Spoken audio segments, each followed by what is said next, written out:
അച്ഛനോടുള്ളതായ ഓർമ്മയിൽ സ്വല്പം പോലും ഒരു വിട്ടുവീഴ്ച മനോഭാവമോ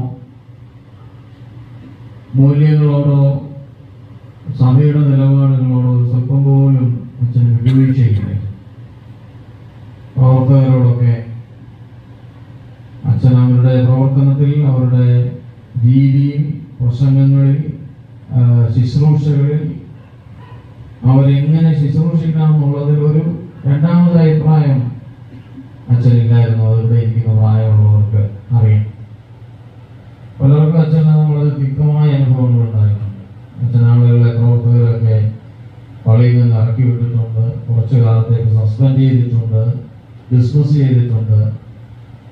അച്ഛൻ്റെ അങ്ങനെയുള്ളതായ ശക്തമായ നിലപാടുകൾ എത്രയോ വർഷം, 10, 100, 100 വർഷങ്ങൾക്ക് മുമ്പ് ജീവിച്ചിരുന്ന ഒരു ഒരു മനുഷ്യനല്ലേ, 100 വർഷങ്ങൾക്ക് മുമ്പ് ജനിച്ച ഒരാൾ. അപ്പോൾ അന്നത്തെ ഒരു വലിയ കുടുംബത്തിൽ നിന്ന് ജനിച്ചു, മാർത്തോമാ സഭയിൽ പങ്കമേറ്റു, സഭയ്ക്ക്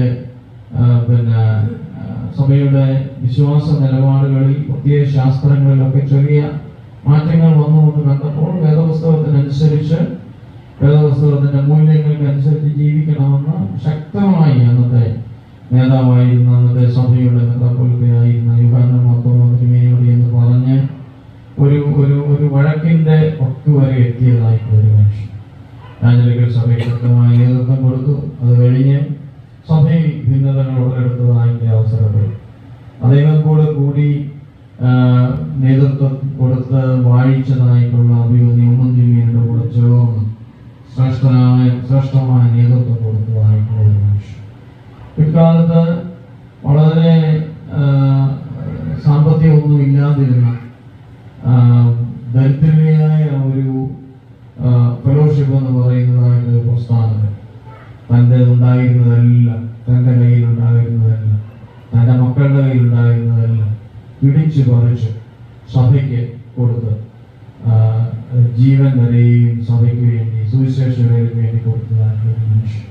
അദ്ദേഹത്തെ ഓർമ്മിക്കുന്നതിന് സഭയുടെ ചുമതലക്കാരും സഭയുടെ കൗൺസിലും അനുവദിക്കുന്നെങ്കിൽ അടുത്ത വരുന്ന കാലങ്ങളിൽ അദ്ദേഹത്തെ പറ്റിയുള്ളതായ ഓർമ്മ പ്രസംഗങ്ങൾ നടത്തിയാൽ നന്ന് എന്ന് ഞാൻ ഈ സമയത്ത് ചിന്തിക്കുകയാണ്. കാരണം അദ്ദേഹത്തിന്റെ മൂല്യങ്ങളും അദ്ദേഹം പകർന്നു വന്നതായിട്ടുള്ള ഓർമ്മകളും അദ്ദേഹം ശക്തമായി കൊടുത്ത നേതൃത്വമൊന്നും ഒരു കാലത്തും സഭയ്ക്കോ ഫെലോഷിപ്പിനോ മറക്കുവാൻ സാധ്യമല്ല. പ്രത്യേകിച്ച് തെക്കൻ തിരുവിതാംകൂർ ഇവിടെ ഉള്ളതായ പള്ളികളെല്ലാം അദ്ദേഹത്തിന്റെ ബന്ധങ്ങൾ കൊണ്ട് ICCC എന്ന് പറയുന്ന ഇന്റർനാഷണൽ കൗൺസിൽ ഓഫ് ക്രിസ്ത്യൻ ചർച്ചസിന്റെ പ്രസിഡന്റായിരുന്ന ഡോക്ടർ പോൾ മക്കിന്റെയിൽ നിന്നും വാങ്ങിയതായിട്ടുള്ള പണം ഉപയോഗിച്ച് അദ്ദേഹത്തിന്റെ തോട്ടത്തിലെ തടികൾ ഉപയോഗിച്ച് പണിതതായിട്ടുള്ള പള്ളികളാണ് ഇന്ന് ഈ തെക്കൻ തിരുവിതാംകൂറിൽ കാണുന്നതായിട്ടുള്ള മൈലച്ചല്, വട്ടകുഴി, ചെറക്കുന്ന, ചെമ്പൂര്, കോവിലൂര്, മഞ്ചവളാനം തുടങ്ങിയതായിട്ടുള്ള പള്ളികൾ. അതൊന്നും ഇപ്പോൾ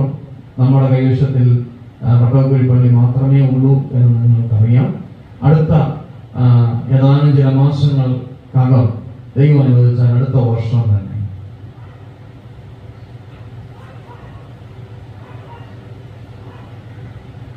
PC സെക്രട്ടറി പണിയിച്ചതായിട്ടുള്ള പള്ളികളിൽ നമ്മൾ കയറും.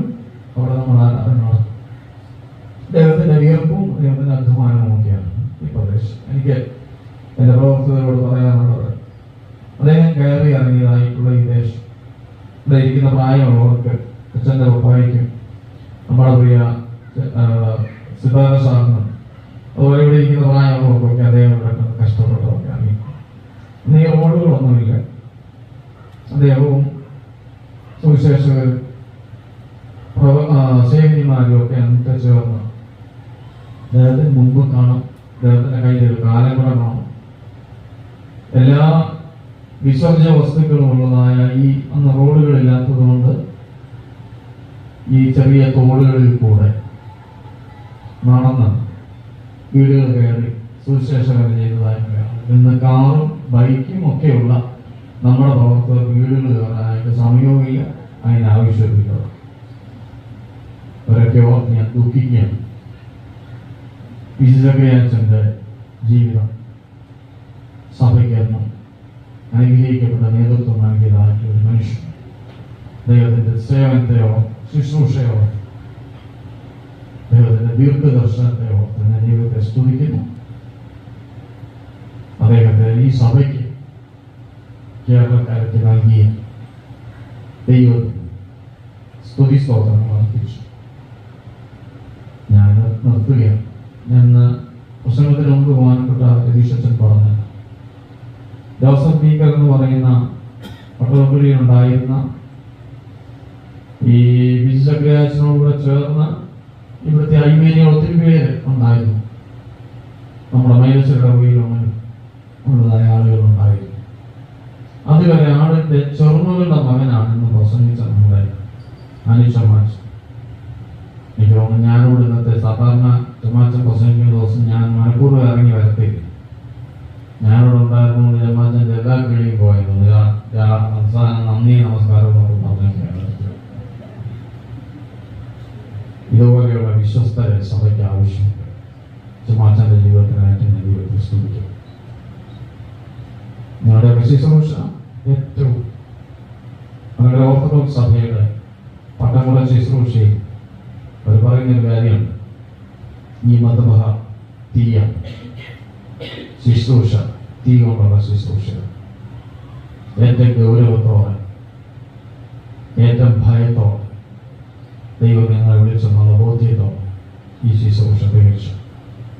നിങ്ങളെ ഈ ശുശ്രൂഷ ഏൽപ്പിച്ചവരുടെ സന്നിധിയിൽ ചെയ്യുമ്പോൾ നല്ലവനെ വിശ്വസ്ത നിങ്ങളുടെ വിളി കേൾക്കുക. ദൈവം അവരെ സഹായിക്കട്ടെ എന്ന് പ്രാർത്ഥിക്കുന്നു. മൈലച്ചടവയ്ക്ക് പ്രായമുള്ളവർക്ക് മറക്കുവാൻ പറ്റാത്ത ഒരു മഹാരഥനാണ് പ്രിയപ്പെട്ട സഭയച്ച്. നിങ്ങൾ ലഭിച്ചിട്ടുള്ള സേവനങ്ങളെ, ശുശ്രൂഷകളെ,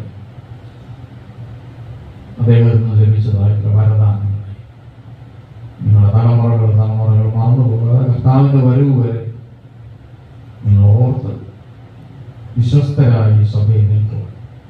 ദൈവം നിങ്ങളെ സഹായിക്കട്ടെ എന്ന് പ്രാർത്ഥിക്കുന്നു. എന്ന് പറഞ്ഞു